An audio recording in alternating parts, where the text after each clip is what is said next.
नमस्कार मित्रांनो.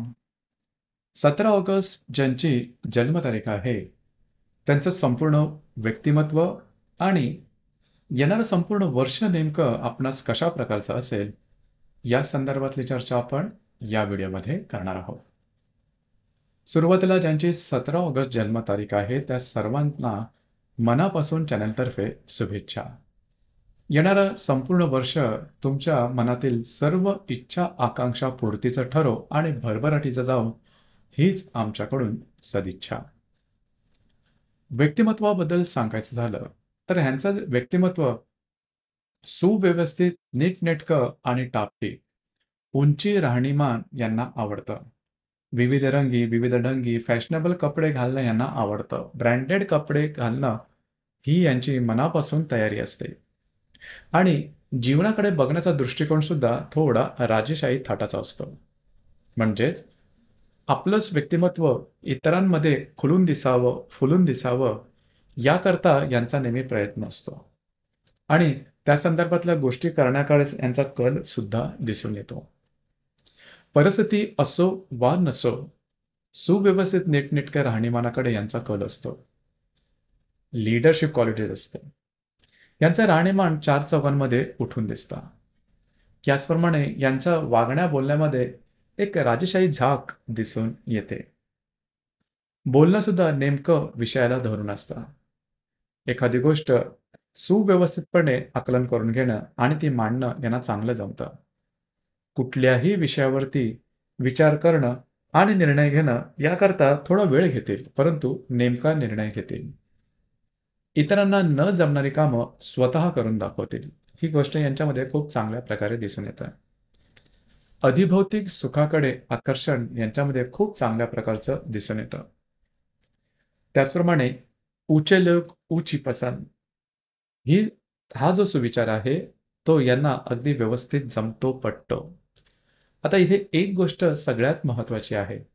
या सर्व गोष्टींची यांना आवड असते, परंतु तो मिळवण्याकरता त्यांचं राहणीमान, एकंदरीत त्यांची स्वप्न ही प्रत्यक्षात आणण्याकरता जबरदस्त झगडा यांना जीवनात करावा लागतो. संघर्ष करावा लागतो. संघर्षाशिवाय यांना काहीही मिळत नाही. नशिबाची साथ ही तशी त्यांना मुळातच नसते. लहानपणापासूनच बऱ्याच प्रमाणात जबाबदारी यांच्या खांद्यावर येत असल्या कारणामुळे कुठल्याही गोष्टी सहजासहजी मिळणं किंवा मिळतात यावर त्यांचा विश्वासच नसतो. कारण त्यांचे स्वतःबद्दलचे आयुष्याकडून ते तसे अनुभव नसतात. यामुळे संघर्ष करणं, झगडा करणं आणि ते गोष्टी मिळवणं याकरता लागणारी जी कार्यशक्ती आहे ती त्यांच्यामध्ये उत्तम प्रकारे दिसून येते. मनामध्ये कायम उंची राहणीमान आणि प्रत्यक्ष मिळणारा राहणीमान याबद्दलचा झगडा चालू असतो.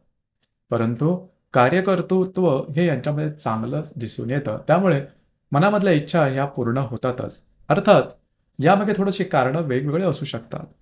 म्हणजेच साधारणतः जीवनामध्ये सहज मिळणारी सुख किंवा जीवनातले जे महत्त्वाचे टप्पे आहेत, शिक्षण, स्थावरता, विवाह, संतती सुख, हे जे महत्त्वाचे टप्पे आहेत हे वेळेवर होत नाहीत. त्यांना जास्त वाट बघावी लागते.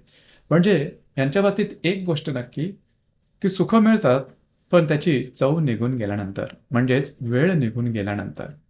यामुळेच थोडी वाट बघावी लागते जीवनात स्थावरता येण्याकरता.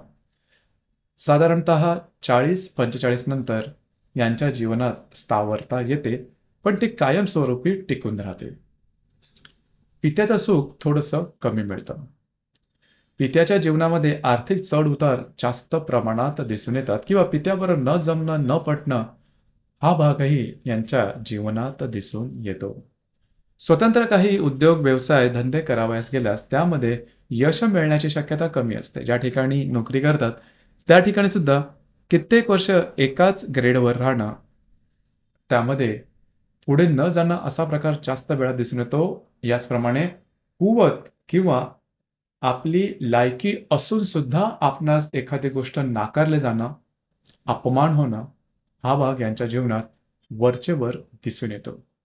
त्यामुळेच संघर्ष करून गोष्टी मिळवणं हाच काय तो एक पर्याय यांच्यासमोर शिल्लक राहतो आणि ते त्याप्रमाणे संघर्ष करून यश प्राप्ती करून सुद्धा घेतात.